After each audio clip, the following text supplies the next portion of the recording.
Welcome to Manager Tools. Simple Interviewer Training, Part 2. Here we go. Today's cast answers these questions. How can I train my directs to interview? How do I teach the basics of interviewing? Can directs interview without being able to vote? If you want answers to these questions, keep on listening. Guys, the most important thing a manager does for his or her company is effective hiring. Effective hiring makes managing that much easier. And most managers don't know how to hire. They don't know how to structure an interview. They don't know how to ask questions. And they don't know how to listen and take notes and make a determination. At our Effective Interviewer Conference, we'll teach you how to structure your day, how to structure each interview, how to structure questions, how to ask the questions, how to listen to answers, how to take notes, and how to follow up to make sure you're making the right call. All in Manager Tool style, which is to say practice, practice, practice, practice. Please come see us at the website and look up the Effective Interviewer Conference. Come to a city in the United States and Europe soon. Now, you talked about having your directs watch a video of you interviewing a candidate. Yeah. How about having them just sit in on the interview? Absolutely. That's one of our recommendations. I mean, if you have to jumpstart it, you can use video, and certainly you could use video. Video it extends the process. It gives you more flexibility and so on. The problem is there are people who will say they watched the video and didn't have any questions. And in fact, what they mean is the video was running, but I didn't really pay attention to it. Now, I wouldn't want to be that guy who said that to me, but that's okay. And the way you avoid that is you actually have them sit in on an interview. Because I got to tell you, we love video. We have the Video Effective Manager Conference, Video Effective Interview Conference, so on. We make it available to people. And video is simply a different level of involvement than face-to-face. And so therefore, it's a standard of our process that before a non-interview trained direct can conduct their own interview, they need to sit through interviews that other people conduct. It's likely that their entire experience, if they're an individual contributor, and for that case, in some cases, managers, it's likely that their entire experience in interviews is in being interviewed by someone who didn't know how to interview, which is even worse than, it's just horrible. Even if the person interviewing them was good, the idea that being interviewed is adequate training for being the interviewer is a little ludicrous. Yeah, it's like telling a 2-year-old, here, I'm going to throw you a ball, catch it. Oh, he can catch the ball, so therefore he can throw the ball. Well, no. Throw a ball to a 2-year-old and then or a 1-year-old and try to get him to throw it to you back. They can catch it. I mean, their brain works that way. Yeah, catching and throwing are two different things. Being interviewed is catching. Interviewing is throwing. And it's no wonder that hiring is done so poorly everywhere when that's how it's done. You know, have you done interviews? Yeah, oh yeah, I've done interviews. And so they say, well, good, here, interview this guy. Great. And the guy realizes, oh, I've done interviews, meaning I've been interviewed, but I've never actually done an interview as an interviewer. Sitting in on one interview is probably not enough. I'd say probably 2, right? 2. And look, if you want to speed up the process, every single interview that gets conducted at your site can have somebody sitting in, okay? In fact, if Mike is my boss and I'm a direct to his and he's interviewing somebody, and maybe there are 3 or 4 other guys on the team who are interviewing, I could sit in on Joe's interview and Mike's, or I could sit on Joe's and Bob's. And that's 2 interviews in one day. And that's, and it takes me 2 hours. And you might say, oh gosh, I don't know if they can afford 2 hours. You're not willing to give your people 2 hours worth of real live interviewing training when they will probably spend the next 25 years of their professional life interviewing people? It boggles the mind. Oh, fine. What you're basically saying is if you're not willing to do that, if they're not willing to sit in and passively observe and make some notes and ask some questions afterwards and so on, it's like saying it's okay. They can have a voice and mess up the first 10 interviews of people who are candidates that they do. Because that's what they'll have to do. They'll have to learn at the expense of candidates. And we don't want that. If you're listening to this podcast, you're unlikely to fit into the category of manager that's unwilling to do this. Just a guess. Yeah. And look, we recommend in the first one Really, they just learn the structure and the process in that first interview that they're sitting in, okay? Particularly if they've never had any exposure to a really solid, well-built behavioral interview.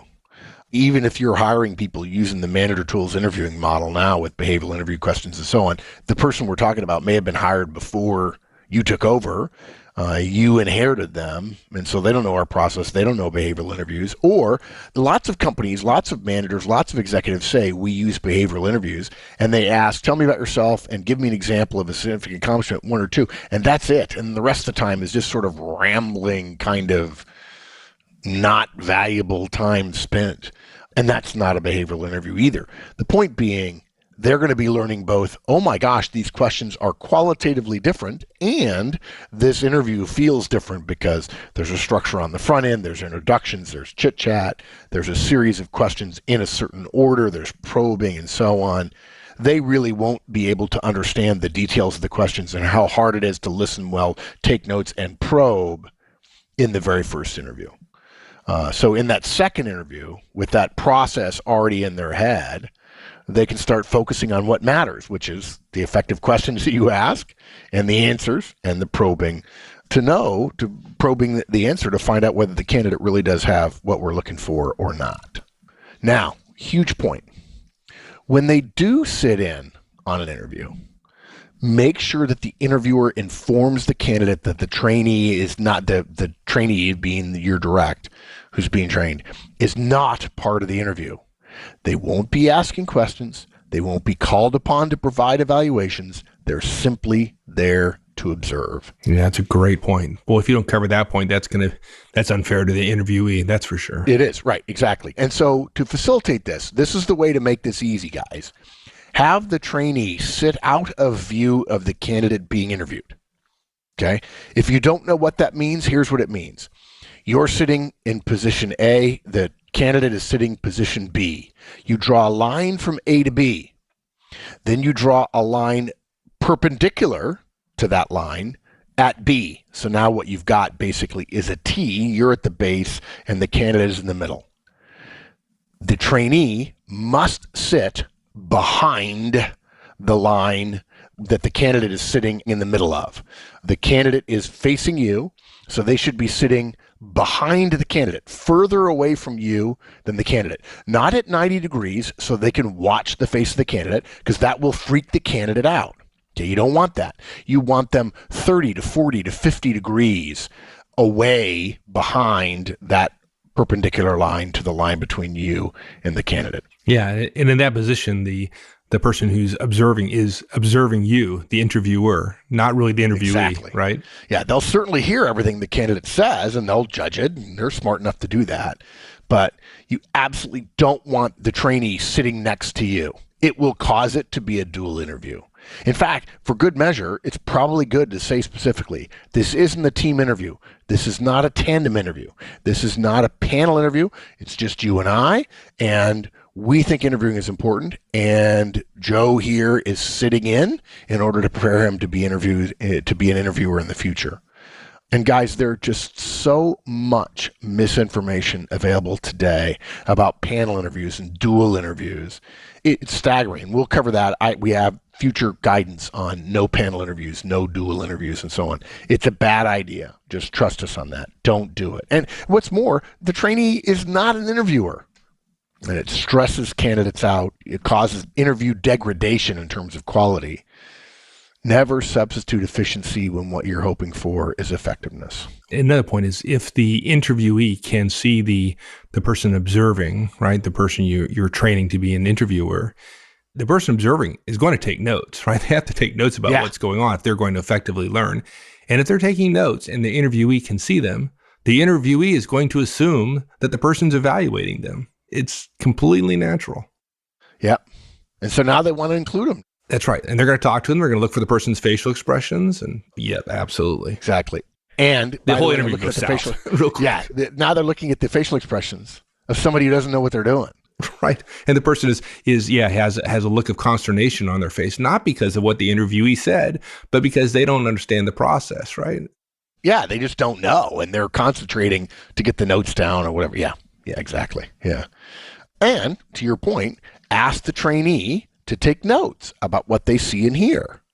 Give them a copy of the interviewing questions you've already prepared in advance because, of course, you're supposed to prepare your questions in advance because the single biggest tactical error in all interviews since the history of mankind is not listening to the answer to the previous question because you're busy flailing around trying to figure out what your next question should be. My gosh, it's just so... every time I say that, I just cringe. And for the record, I didn't know any better until I got out of the Army. So ask the trainee to take notes and then have the trainee and the interviewer debrief afterwards so that you can talk. Hey, I had a question. Why did you ask this question? Why did you probe there? What about this? What about that? By the way, this will make your people who interview better interviewers by having to describe what they did and why they did it. And look, guys, it goes without saying, we've tried to make it very clear this is not a tandem interview. Tell the trainee, don't speak other than being briefly introduced. That probably, again, seems like overkill, but lots of candidates are confused or unaware of their role of the trainee's interview, and they may work very hard to attempt to include that trainee even after being told not to do so. And if that does happen, if they include the trainee inadvertently or stupidly or whatever, tell the trainee, I don't care if they talk to you or not, don't talk. And when they talk to you, I'll say, well, I'll take that. And just real clear, just ignore the trainee. He's just here. He doesn't know any better, and so on. And if you come to work here, this is what you'll have to go through before you can sit in an interview.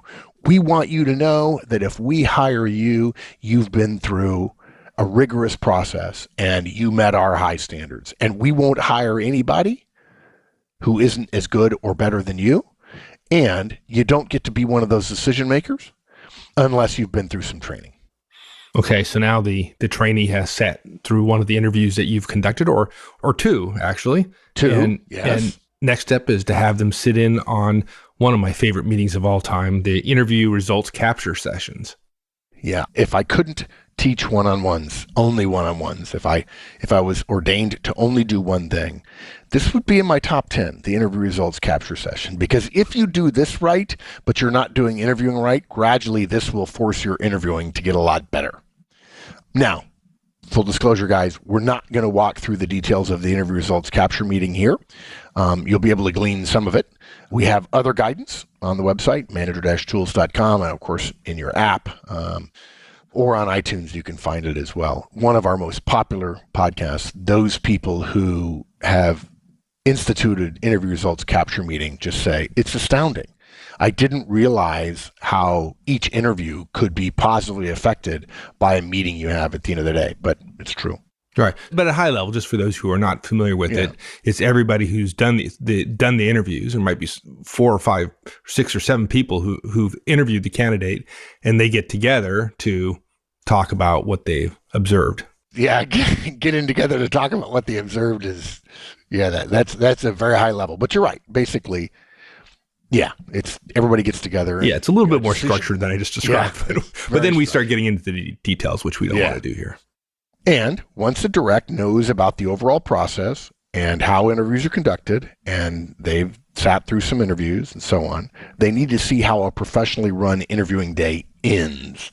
And so we're going to have them sit in on the interview results capture meeting, and they're going to learn that each interviewer is required to start their briefing in the meeting with a hire, not hire recommendation or decision, followed by specific behavioral feedback that supports that decision.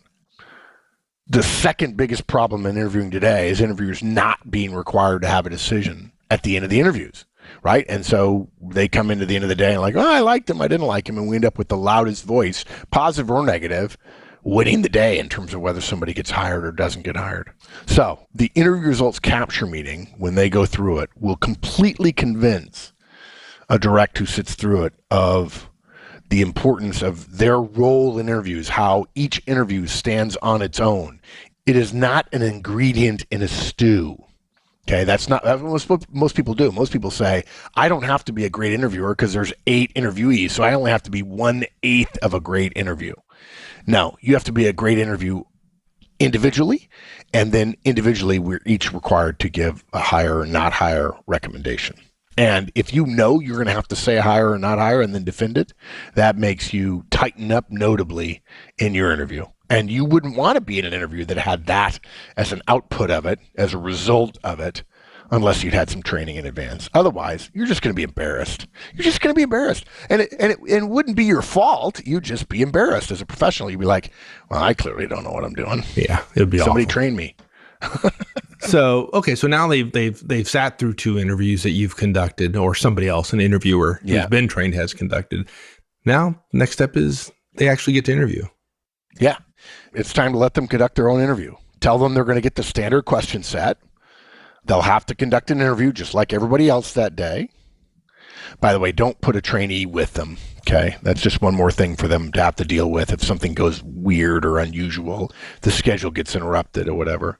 Oh, by the way, one more thing. I want to go back to the trainee thing for just a second. I had a trainee once ask me when I was training somebody, I was bringing him in. They said, hey, would it be okay if I brought some notes? I said, well, sure. I want you to take notes and so on. He says, well, I'm actually working on this other project. Can I sit in the back and then just get some other work done? This is before cell phones and stuff. I'm like, why would you do that? No why would you do that? He says, way. well, I've been really busy. And so if I'm just going to be sitting there, I'm not involved. I said, oh, you're involved. Oh, my. But you have a choice. I told him, I said, look, dude, you're really smart. So you have a choice. You're welcome to bring in other work. If you do so, you will never interview here, ever. I will never allow you, as long as I'm here in this role, or if you're in my department, you'll never interview. So your call. Or you can come in and you could focus on learning about interviewing. He says, well, when you say it like that, I said, well, you started it. Wow. You're the one asking dumb questions. Every once in a while, you hear something you just... Yeah, it's like, seriously? You can't believe it. Okay, you said it, so I believe it. If you said it happened, it happened. And wow. Yeah. Okay. On their first interview, when they're solo, the candidate is not told that who this person is and whether they're experienced or not. For that first interview, we recommend they conduct the interview and they come to the results capture meeting and they have to give a recommendation, but their vote doesn't count. Okay? The recommendation won't count against the unanimity requirement of the meeting. Folks, if you've never listened to interview results capture meeting guidance, we don't have time to go through it. It's 30 minutes long. Go listen to that to understand what we mean by that. But they'll have to come up with a recommendation decision. They'll have to make a recommendation. Oh, yeah. That's part of the responsibility of the interviewer. They will vote, but their vote won't count. Yeah. Yeah, so they'll have to say yay, nay, and here's why. And support it, right? Yeah, because we want them to feel what it's like that you have 45 minutes or an hour, and you have to know at the end of that whether you're going to recommend hire or not hire. This is the big problem. People come into interviews and say, well, I'll just talk to him, and then we'll go and we'll talk again at dinner time tonight about whether we're going to hire this guy or not. No, we're not talking. If we need people to talk, well, we'll just all sit around and talk all day. No, you have to make a decision. And by the way, this is good training for you being a manager when your people disagree and you have to decide, am I going to hire this person or not hire him? And everybody's going to know it's your decision. We want you to be ready for that when the company looks to you, when your name is essentially on the decision. And here's what's funny about this. When we first tested this, the idea of the training, and allowing people to conduct an interview where their vote didn't count, we assumed that the directs that were being trained would want to vote, as a reward. They went through the previous steps in the training and so on. And they actually conducted an interview. Well, if I conducted the interview, I want to vote. But many professionals, more than half of the professionals that we trained, said they weren't used to the level of preparation and precision of this process and were quite worried that their vote was going to be laughed at, not considered seriously because they were new, and that their relatively untrained opinions were actually going to carry too much weight if their vote counted. And so they actually said, it was actually kind of good that I got to go through an entire one and I knew my vote wouldn't count, even though I had to vote. I had to brief everybody with my vote, but I was kind of glad that I got one more chance to learn before I decided, because in our guidance, if 10 people interview and 9 people say yes and 1 person says no, that person doesn't get hired. And if the 1 person who says no is a fairly well untrained new direct, Are you really want to fall on your sword about that decision? Probably not. All right. Then we'd be done, except we're not done because the training never ends. Never. Yeah. Look, interviewing for most of us follows Horstman's Christmas rule, right? Anything that's important, which you also do relatively rarely, is going to be hard. And you are less likely to get better at it because it's episodic and you don't get the benefit of repetition. Okay? Make sure your directs know that when they've started interviewing and their vote does count, they've only really just started the real learning process. Mike, you've told me before about you used to own a Taekwondo studio and had instructors and everything. And my sons did it too. You've told me repeatedly, there's a rule or a general feeling among martial artists that when you achieve black belt is really when you start the learning process. Yeah, for those more experienced, black belts are babies. You really just now know enough to begin to learn, frankly. Yeah. There's a concept in the Eastern world called Shu Ha Ri, where Shu is step one. You just learn the building blocks. Ha is you begin to put them together, and Ri is you no longer think about these things anymore. They have become internal, and you can act upon these things without conscious thought. And basically what we've given you a process for here is to get them to Shu, is to just teach them the basics, right? And over the course of 10, 50, 100 interviews, they'll go through Ha. It is only later in your career that you really have a shot at Ri. And for many people, if you stay a frontline manager, you may never get to the Zen-like place where you can conduct an interview and you're totally confident of your actions and therefore of the decisions you make and so on. And it's too bad because if more folks were at the Ri level about the most important decisions that organizations make about their own sustainability, we'd end up having better organizations. And look, if one of your directs wants to be a manager someday, they're going to have to learn fast enough so that they can be a trainer of this process someday. You don't know it until you can teach it, right? Yeah. Well, I've said it before. There's an old joke among doctors. See one, do one, teach one.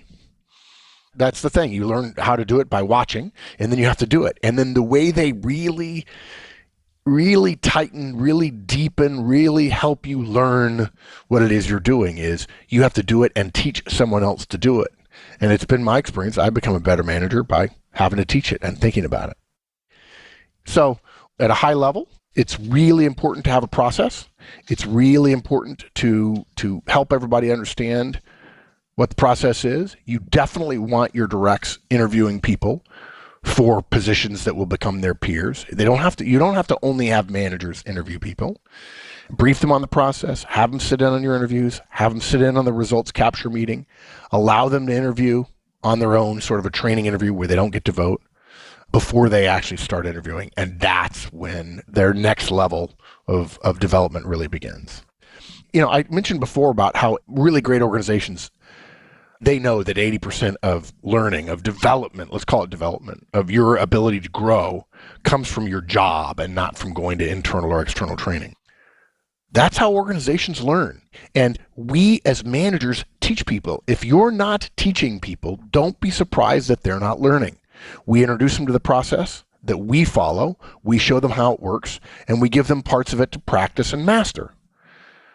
And look, guys, if your manager didn't do this for you, you could get away with not doing it for your directs, but do you really want to visit that failure on your team? I don't think you do.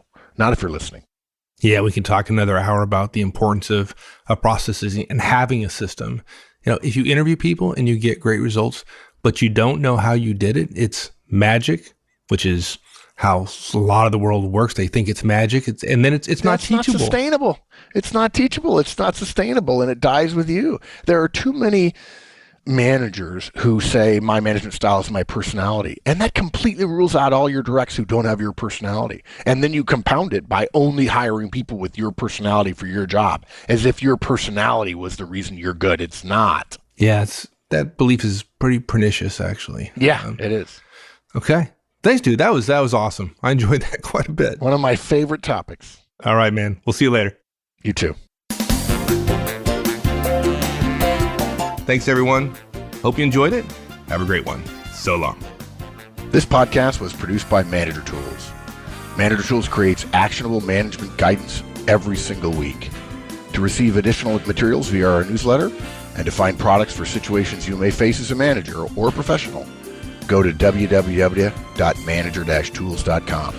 Search for Manager Tools on Facebook, Twitter, and LinkedIn.